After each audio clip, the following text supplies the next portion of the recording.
Donc on a trois manières de percevoir le sens, de comprendre le sens du sens. La première manière, on va pouvoir dire que le sens est produit. On va produire du sens. Autrement dit, ça c'est la pensée dominante, et notamment chez les biologistes et les neurobiologistes et les gens qui travaillent sur la dimension cognitive. Aujourd'hui, ils disent au fond, c'est l'activité neuronale qui va produire de la signification. Autrement dit, on a 2-3 neurones qui batifonnent dans la tête, ça fait quelques étincelles, et puis après, ça fait un eureka. On n'explique pas très bien le passage de l'étincelle à l'eureka, mais au moins c'est un a priori, un métaphysique qui dit, voilà, le sens est produit par la matière.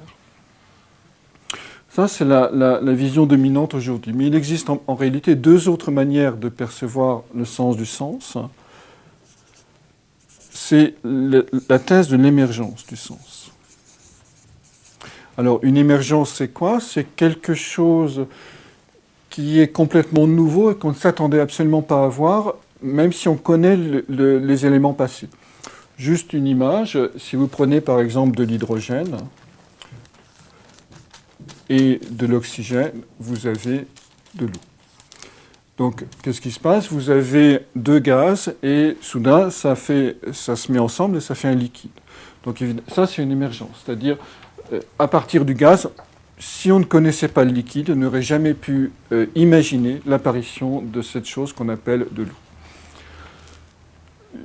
Le premier à formuler cette vision, c'était en fait Sri Aurobindo.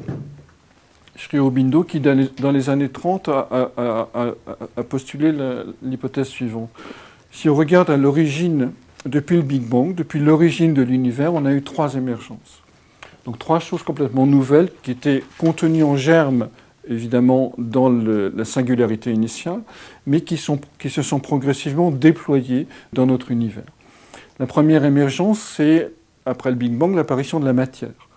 On n'avait que de la lumière, on n'avait que de l'énergie, et on a eu l'apparition que des photons, en fait, des neutrons, et on a eu l'apparition de la Terre, des galaxies, des nébuleuses, etc. Donc, apparition de la matière. Et puis, beaucoup plus tard, sur notre planète et peut-être ailleurs, deuxième émergence, apparition de la vie biologique, de la vie organique. Au fond, à partir de quelques morceaux de fer et quelques roches, et un peu d'eau et un peu de boue, c'était impensable d'imaginer la naissance de la première bactérie ou de la première algue brune. Donc, nouvelle émergence, nouvelle apparition de quelque chose de complètement nouveau.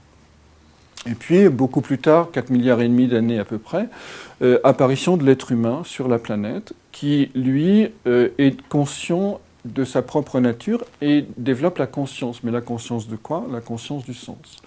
Donc, le sens est, de ce point de vue, le fruit de l'évolution de l'univers. C'est-à-dire, il était en germe dès la naissance, et progressivement, on a eu apparition de la matière, apparition de la biologie, apparition du monde organique, et apparition de la conscience, apparition du sens.